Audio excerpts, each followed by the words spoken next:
Welcome to Real Herbalism Radio. Real herbs, real life, real easy. Show number 3. Brought to you by thepracticalherbalist.com. Sponsored by Mountain Rose Herbs, purveyor of high-quality organic bulk herbs, gourmet spices, loose-leaf teas, essential oils, herbal extracts, and natural body care ingredients. Visit them at mountainroseherbs.com. Today's topic is the elder tree. Its medicine is surrounded by myth, some of which is rooted in fact, and some of which is pure fantasy. In this show, we'll talk a little about the mythic properties of elder, how it protects boundaries, physically and spiritually, and then go on to cover the modern-day myths perpetuated in a variety of sources online and in print.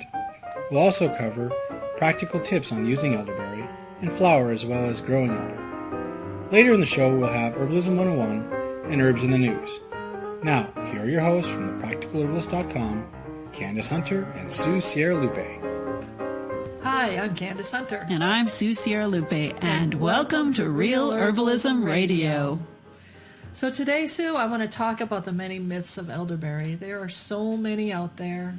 It is interesting how many fallacies float around about elderberry, and there's so much research about elderberry out there. So where did these stories come from? I'm always curious about that. I don't even know, but I know there are a lot. There's a lot of myths that are really good and interesting, like the myths of folklore, the elder mother who can help, make changes, help you fix things and make changes in your life, who can help with spiritual work, all of that stuff. That's great. Those are wonderful myths. They're interesting. And elder as a gateway protector is actually really a sensible myth, because when it comes down to it, the way that elderberry and elderflowers work as medicine in our bodies is to strengthen our cell walls, therefore strengthening our barriers. I sometimes look at myths around these plants as doctrine of signatures style, which can apply more than the actual doctrine of signatures, but these myths give us stories and guidance about the plant that should help us fortify ourselves in many different levels, not just physical.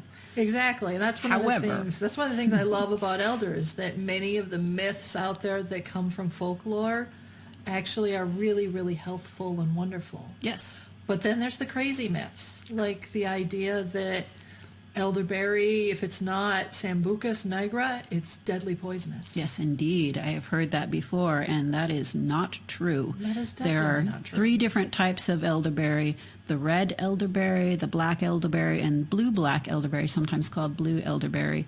The ones that we most commonly eat and the ones that we have the most research about, and so this is the one that we consider to be the medicinal elderberry, is the Sambucus nigra, which is the black elderberry. But that doesn't mean that everything else is poisonous. Well, and there's 2 different black elderberries, and they are very, very similar in their constituent makeup, and that's the North American and the European. And they're almost the same tree, but one grows in North America and the other one grows in Europe. The European one's flowers are reputed to be really smelly and musky and very much like fly-pollinated kind of flowers. And the North American variety is much more sweet and floral. It's got honey flavored, Yeah, so there's a small difference there, but medicinally both trees work the same. The berries work the same. Yes. The European one is the nigra, and the North American one is candensis. But other than that, they're both really black elderberry. They're so similar, in fact, that botanists keep arguing about whether the canadensis is a subspecies or if it's its own species, or they just keep changing their mind about that, and that's the way science is, and I respect that. But once in a while I kind of chuckle. Yeah.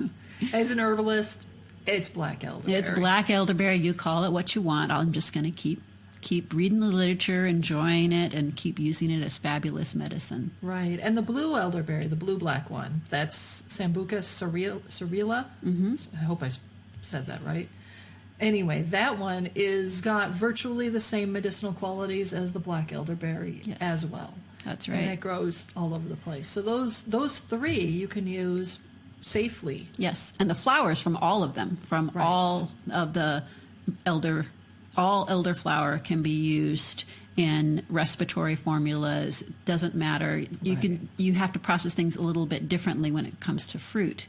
But as far as flower, elderflower is elderflower. Right, exactly. And then the red ones, they have many of the same properties. What they don't do well is be consumed raw. They've got more of the glycosides in them that are bad. Yeah. And what's up with that? I mean, I've seen sources both in print and online that say everything from red elderberry is highly toxic to almost deadly, to red elderberry will give you a stomach upset when eaten raw. I've seen such a wide variety. So what is it that really makes red elderberry or any of the other parts of all of the elderberry family toxic?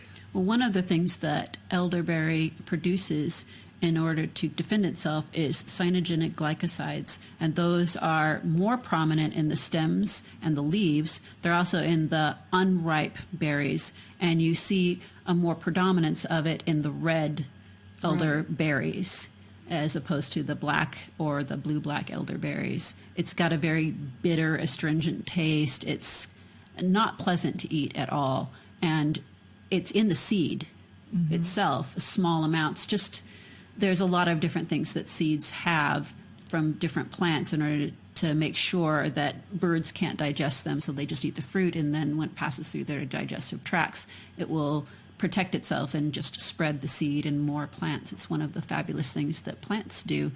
However, that doesn't mean it's going to kill you. And there have been some people that have said, I've had 2 elderberries and it made me extremely sick. What you and I have discussed before is, are you sure you were eating elderberries? Maybe perhaps their palate is extremely delicate. In that case, it's maybe not the elderberry, maybe it's just a delicate palate, which is acceptable. I understand that and know yourself. But that doesn't mean that these plants are toxic and they're trying to kill you.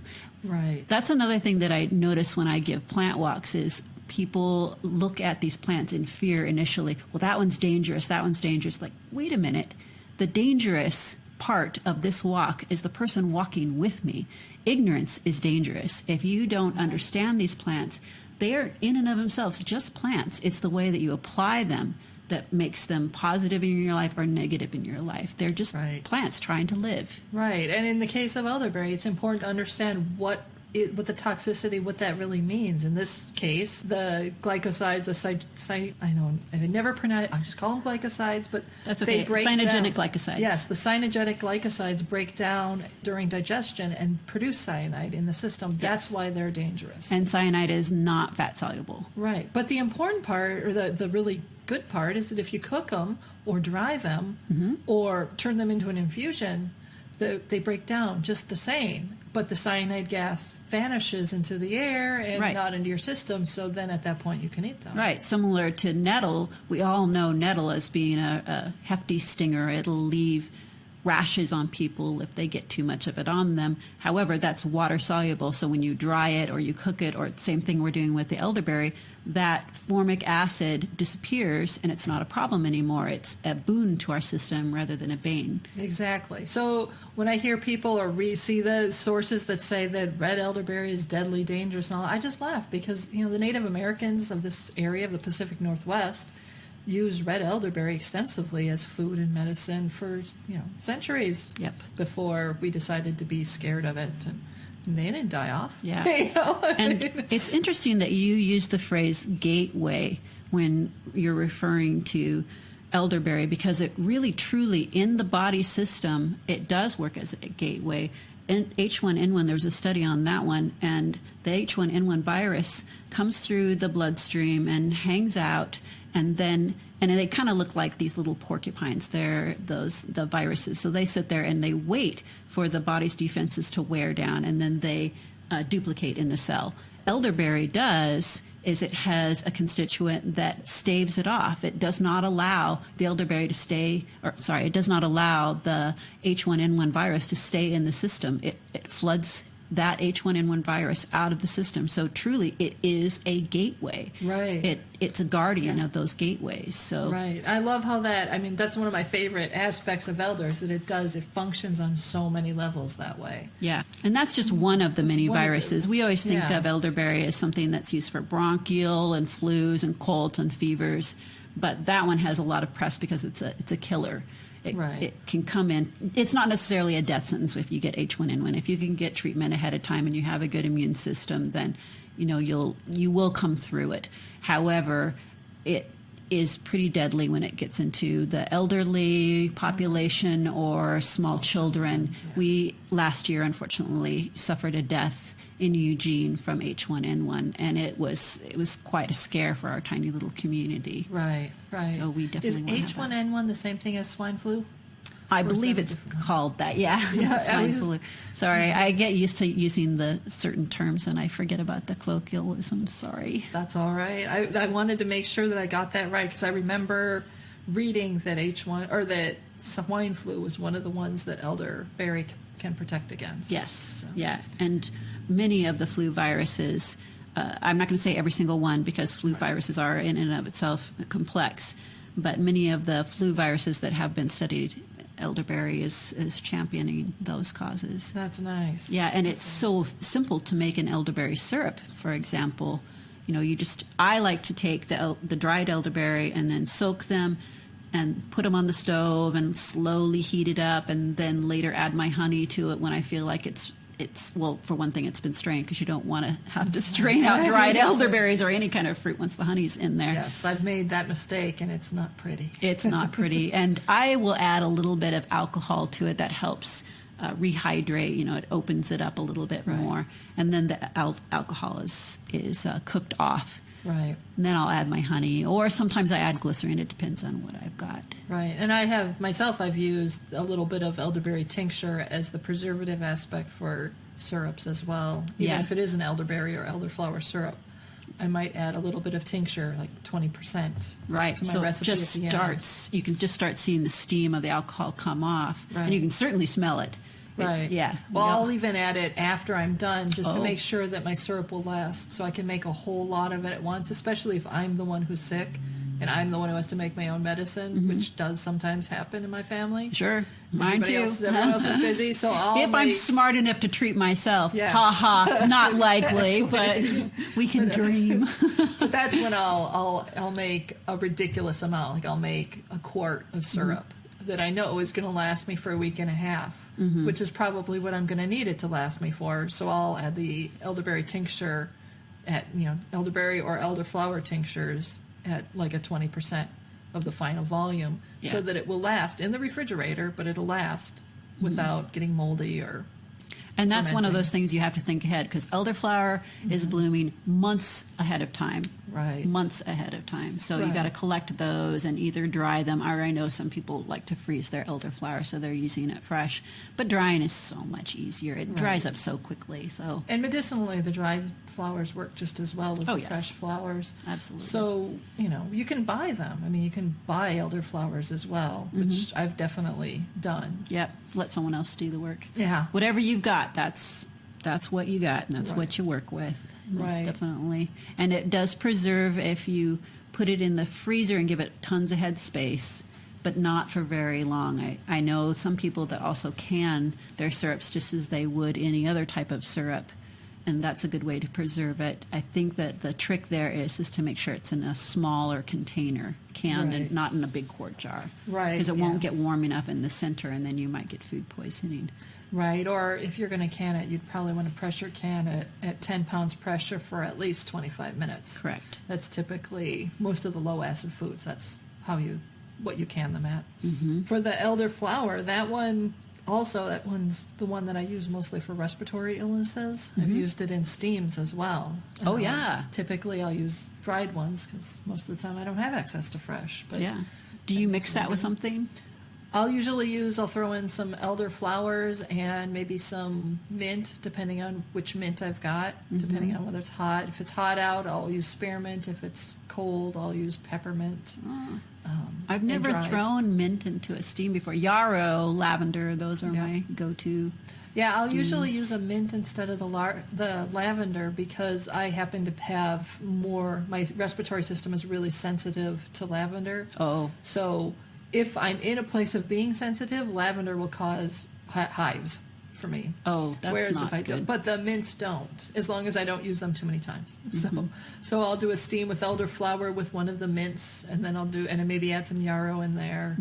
And then the next time I do the steam, the next day or later in the day, I'll use the elderflower and I'll use the yarrow, but I'll probably add a few drops of, or probably a drop of tea tree or eucalyptus essential oils. Sure, rosemary would be great in our area. Rosemary is available all year round. Yep. So it's a bush. It's supposed to be available all year round, or you're growing it in a really, really cold place. Right, it is. And even the dried rosemary actually works pretty well.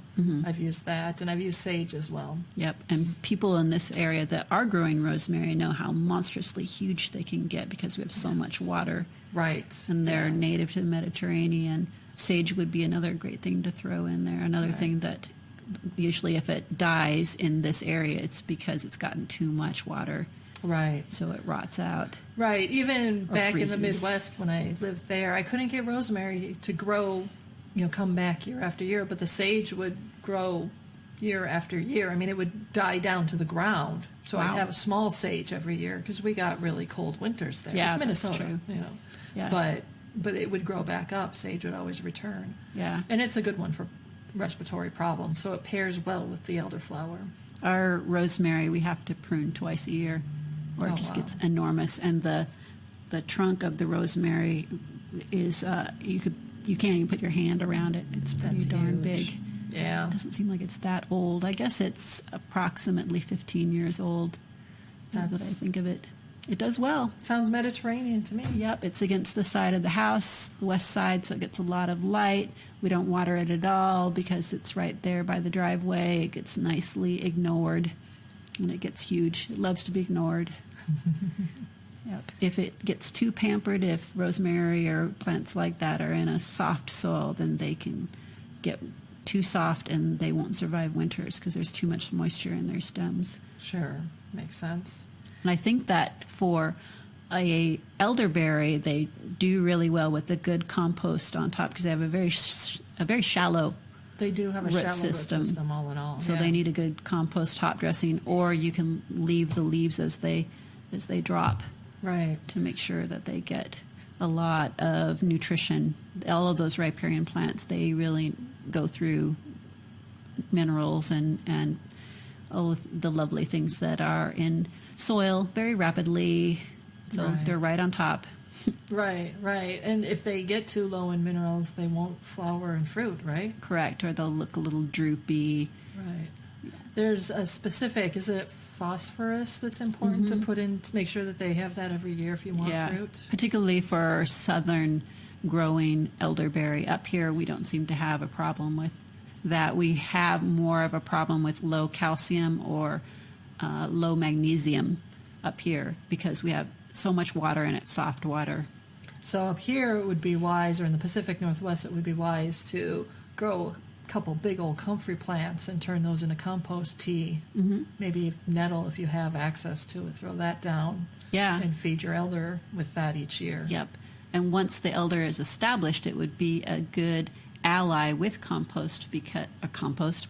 with comfrey, because comfrey gets out of control unless it's in a really shaded spot. Right. And the elderberry could provide that shade for the comfrey. Right. In fact, if you plant the two together, you might end up in the happy place of being able to just sort of lop down the comfrey leaves every now and then and just let them be where they fall. And as they mulch and decompose in, they'll add the nutrients back into the soil for the elder. The only danger would be that comfrey can have a very large root, and that might crowd out or threaten to crowd out the elderberry shallow root system.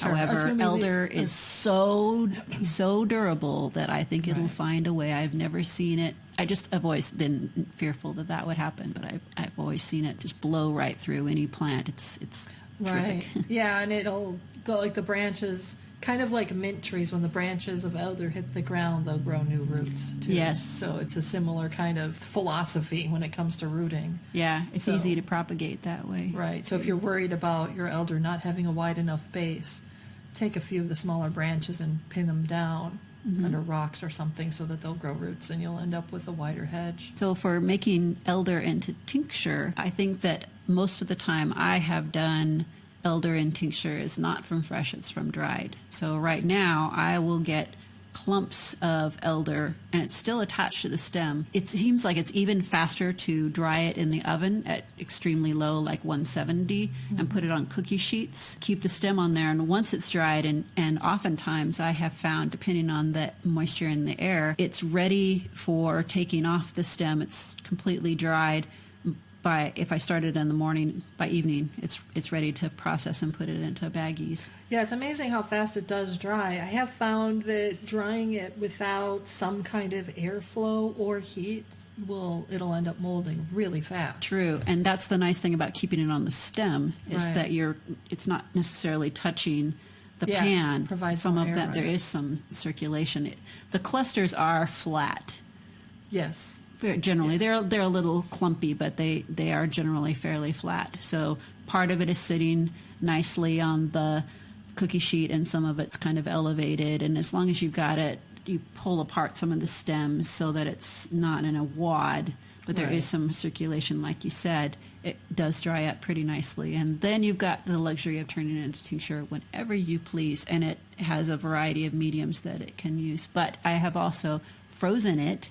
Yeah. I've got some in my freezer right now waiting for drying later or for turning it into syrup right away. Or jamming. Or They're really jamming. good for jams. They're Yep. also really good for mead making. Yep. It's wonderful to say, oh, I'm going to pull out my elderberry mead because I need to fight off that virus. It's a great excuse for drinking mead. And if you just want to make an elderberry honey, one of the fun ways of doing that is you take all of your dried elderberries and you put it in a jar, put about an inch worth of them in the jar, then add honey, then add some more dried elderberries, then add honey and more elderberries, and then your final coat of honey, and cinch it up real tight, label it really well, dig a hole in your yard, and then put that jar of elderberry in the hole, put a board over it, and then when you're ready a couple months down the line, you can pull it up and you're going to have some nice purple honey, just straight Nice. elderberry honey.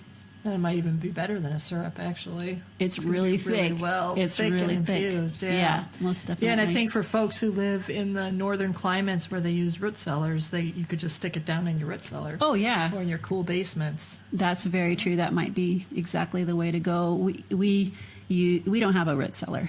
No, So this area you don't really. you need don't. one. There's too much flooding. But one of the things to learn about that particular method is do not do what I did, which is find that the ground had kind of gotten soft, so it was closer to the jar, and say to yourself, I will just dig that out, because shovels and glass are not a good combination. Yeah, that sounds like you just gave the earth a whole lot of honey. I did, yes. So kind of me.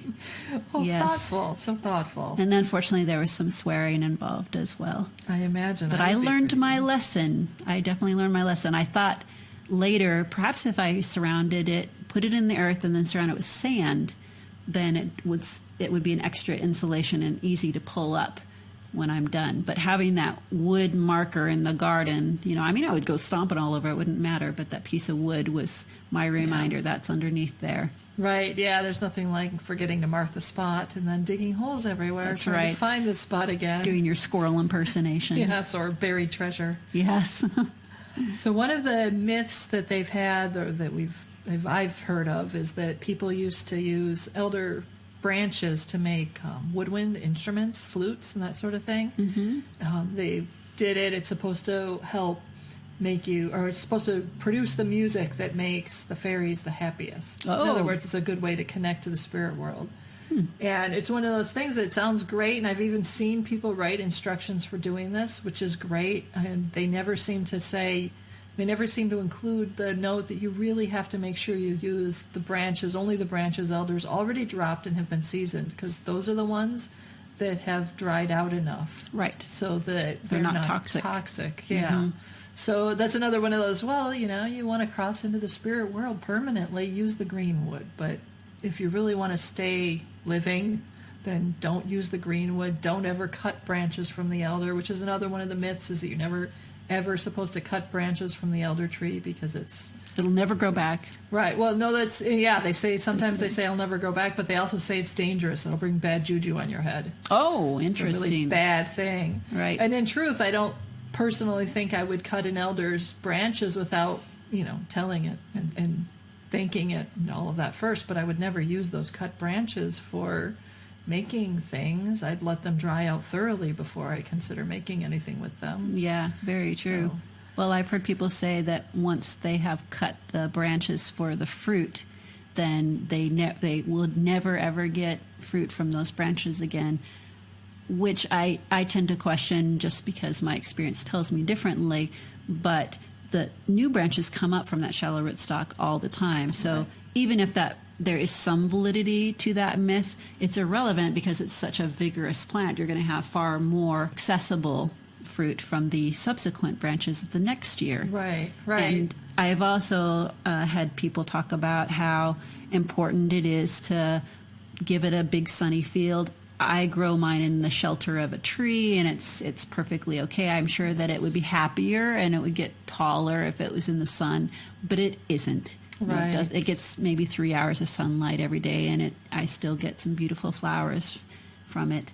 I found elder growing in the woods in shadier spots, and it just sort of climbs its way up the trees that are next to it, using them as its support. And it can grow to be 35 feet or more. It's incredibly amazing tall. how tall they can get. And if you're gardening with elderberry, it's very important to keep in mind, am I going to be harvesting these flowers and fruit? Because that plant can get very, very tall, and those flowers and fruit will become inaccessible just because they're so tall. It's true that it tends to droop after a little while, but if you're growing it for fruit and flowers, make sure that it's in a place where you can easily get a ladder in there. Don't put a whole bunch of other landscape plants around it to surround it for beauty and yet make it impossible to put a ladder in, because you will definitely need that. And even the hooks that people use to grab on a pole, to grab onto the elder to bring it in, at a certain point, you can't even get your way in there because they are so astonishingly tall. Yes. And then they just haunt you. Yeah, just look at those beautiful clumps. Yeah, they'll become big, huge canopies, and the clumps are up there. And you just can't access it, which is fine to leave some of those berries available for wildlife. It's a very wildlife-friendly food. We don't have to take every little bit. Right. In fact, I recommend highly leaving the higher clumps and flowers for the birds. Yes. Because it's such an important food for them. Flowers, and it's respectful. It's, it is. And especially when you're dealing with a boundary sort of deal, you want to be respectful. Right. Yeah, we're not the only one on this planet. I enjoy watching elderflower being pollinated by hummingbirds and different things like that. That's beautiful to see. Right. And I've seen some of the little tiny chirpy birds in our area sit on the elder branches even in midwinter and pick off some of the now petrified elderberries, and I'm sure that's sustaining to their system. It's good to have something.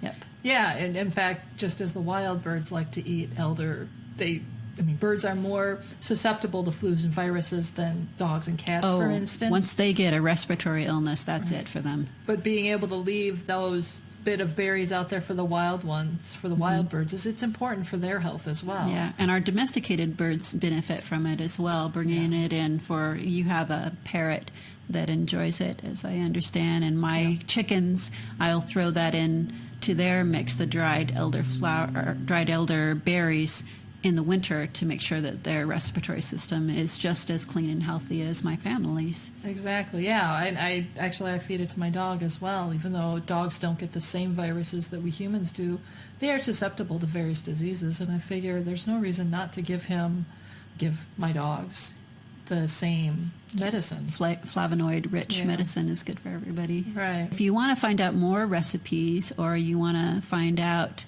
more about elderberry, we do have some information on the Practical Herbalist site. We have a lot of recipes on the site. And if you look in medicinal processing, you'll get a few more tips about how to make tinctures and syrups, etc., the things that we mentioned here.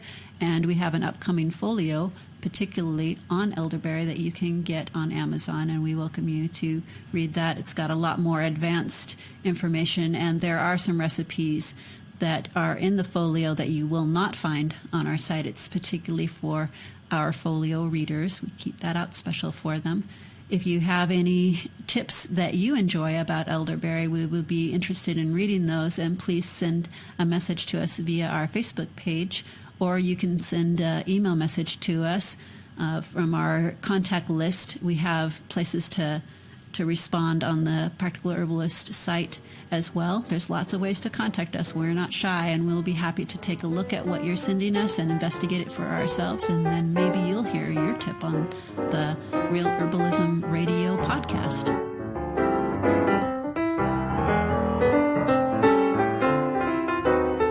Herbalism 101. Herbalists use a variety of terms to describe the properties of herbs. We discuss pH, what it stands for, and why it's important to canning as well as a healthy diet. If you want the dirt on herbs, send your questions to herbalismradio.com/herbalism101. We'll do our best to answer your questions on a future episode of Real Herbalism Radio.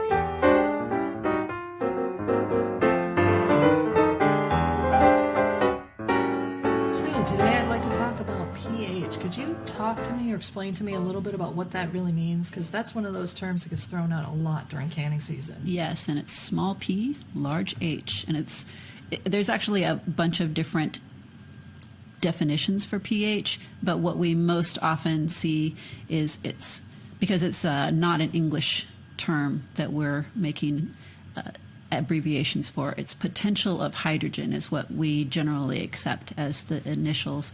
That if you have hydrogen ions in there, the amount of hydrogen ions will, according to this certain scale that's set up, starting from 0 actually and then going up to approximately 14, then that will determine how acidic or alkaline your pH is. Which side of that scale would be the acid side of the scale then? The 0 through 7 is considered acid, and 7 through 14 is considered alkaline. My question for you, Candace, is how does pH relate to canning? When we're canning, what we want to do is prevent microorganisms from growing in our food. So when you're canning a food that's high acid, like tomatoes, the acidity of the environment inside the can will prevent the microorganisms from growing. You can use a low amount of heat for canning tomatoes. It's usually a water bath, 212 degrees Fahrenheit, whatever that is, Celsius, I don't remember. Mm-hmm. So you do that for 20 or 30 minutes, and it's going to create the environment that's safe. If you're wanting to can a low acid food like green beans, it doesn't have a lot of inherent pH, or the pH is higher, more toward the alkaline side.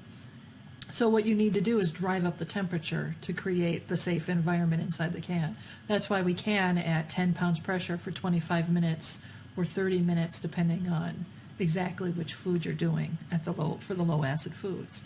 There are available online and in some really good books like Putting Food by Janet Green, Ruth Hertzberg, and Beatrice Vaughn.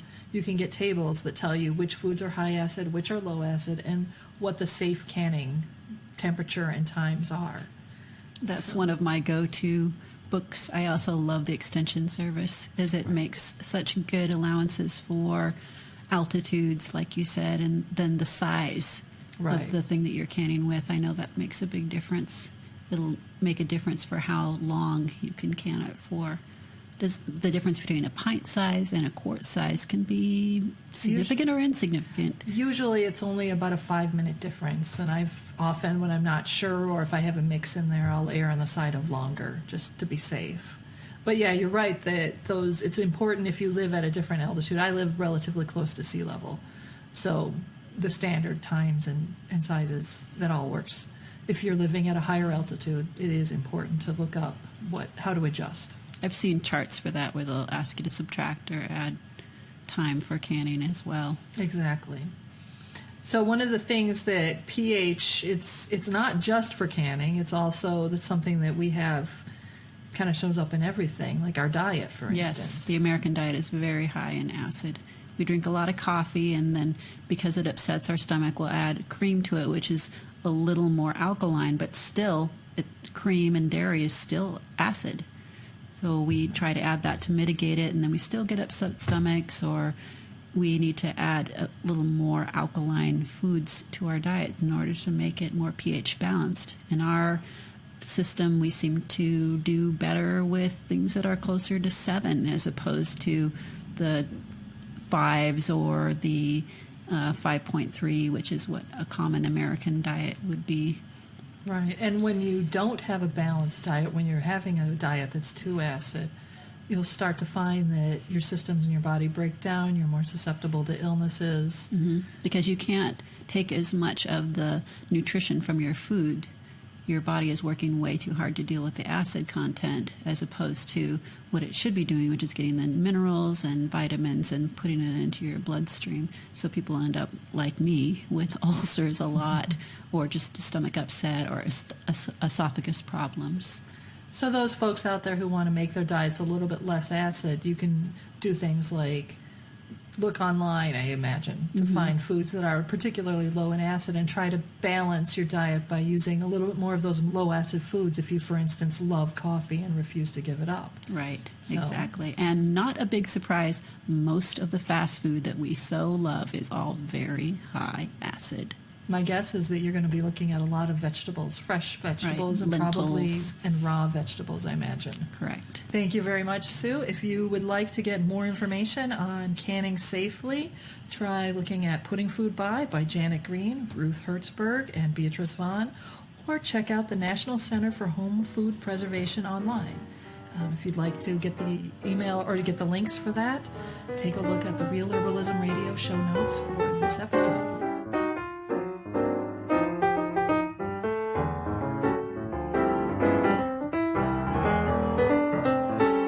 Now, herbs in the news. Candace and Sue discussed the Natural News article about Ebola and the fallacies of their facts, as well as the responsibilities publishers bear in reporting herbal information accurately. We also discussed the importance of doing research and checking sources before trying any herbal remedy.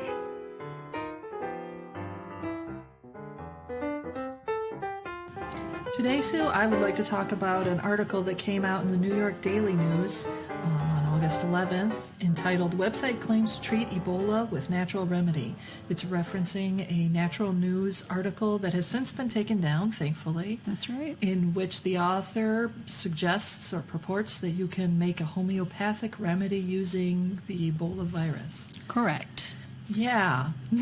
So I found out about the Natural News article just an hour or two before they took it off the site. So I wasn't able to read it on its own. But the New York Daily News preserved the article itself, and we were able to read off what they had said. And a lot of people were saying, for one thing, to claim that homeopathy is going to save you from Ebola, they're basically telling you it's like a vaccine. It's going to prevent Ebola, which I don't know homeopathy as ever saying anything like that. There isn't any literature talking about, even in the more traditional homeopathic medicine, about saving you from tropical diseases. It's all about dealing with some of the symptoms.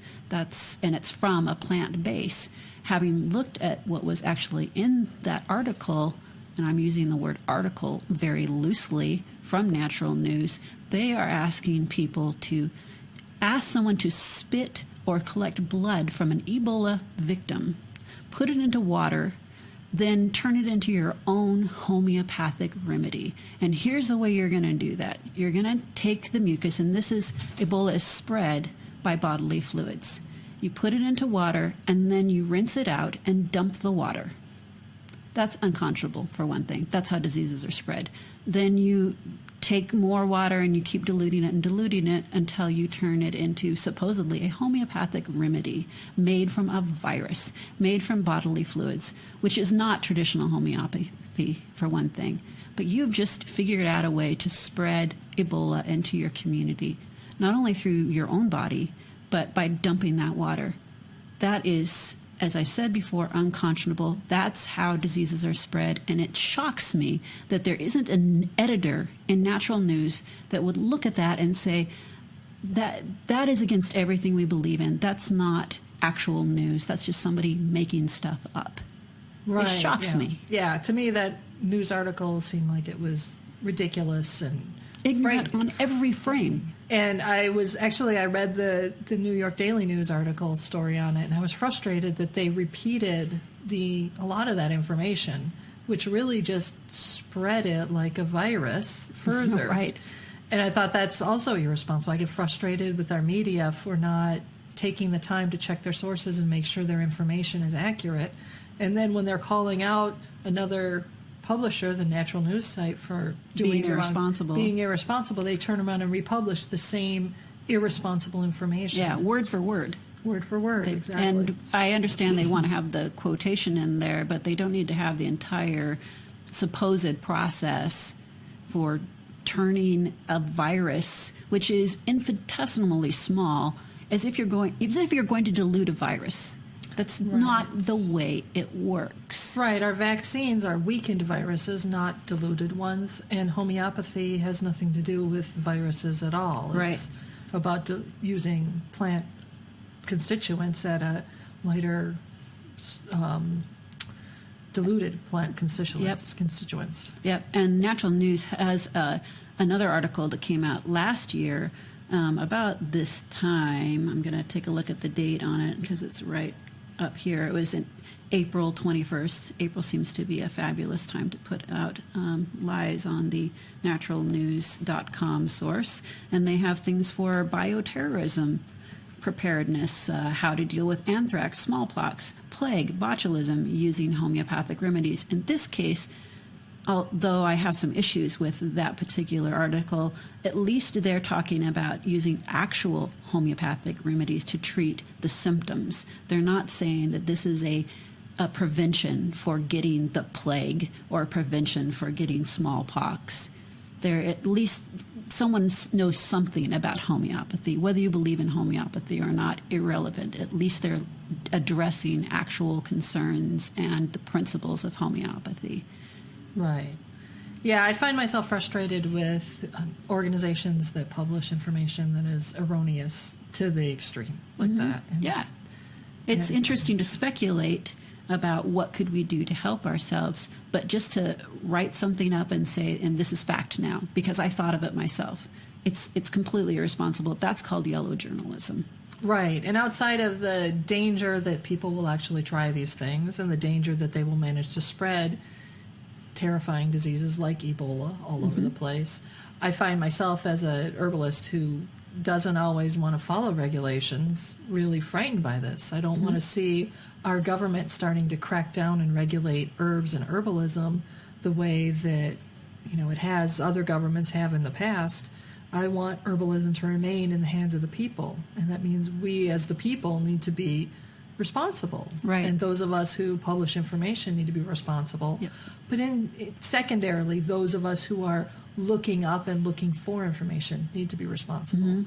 We need to be responsible for our health and look for more than one source for the different remedies that we want to try. If someone were to contract a disease like this or have a fear they've contracted a disease like this, the first thing they need to do is get professional help immediately. Right. That's the most responsible way of dealing with that, because Ebola spreads like wildfire. It's got a high mortality rate. The low end of it is in the 40% mortality rate. The high end of it, unfortunately, is 90%. And if we get that in our society, of course, it's going to be horrible. What we're seeing, unfortunately, in the nations in Africa that are contracting it is people in smaller populations are using some of these myths that, for instance, what we're talking about with the homeopathy, people are saying if I bathe in salt water and drink salt water, I will be immune to Ebola.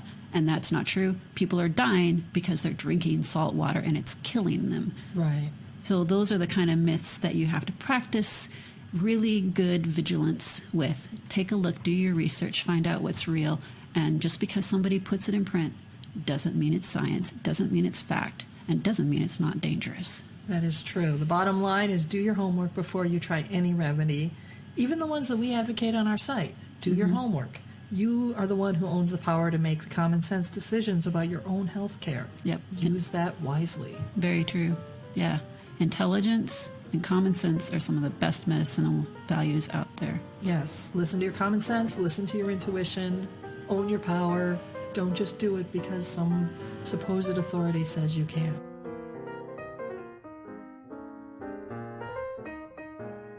Thank you for listening to show number 3 of Real Herbalism Radio. Your hosts have been Candace Hunter and Susie Lupe. To find more information and recipes from today's show, or to leave a comment or suggestion, visit us online at realherbalismradio.com. Feeling social, you can also find us on Facebook at facebook.com/thepracticalherbalist. Don't forget to look up our ebooks and herbal folios at amazon.com, use the search terms Practical Herbalist. This show is sponsored by Mountain Rose Herbs, purveyors of high-quality organic bulk herbs, gourmet spices, loose leaf teas, essential oils, herbal extracts, and natural body care ingredients. Visit them at mountainroseherbs.com. If you would like to sponsor Real Herbalism Radio, just contact us through our website at realherbalismradio.com/contact. Till next time, this is Patrick with Real Herbalism Radio and thepracticalherbalist.com.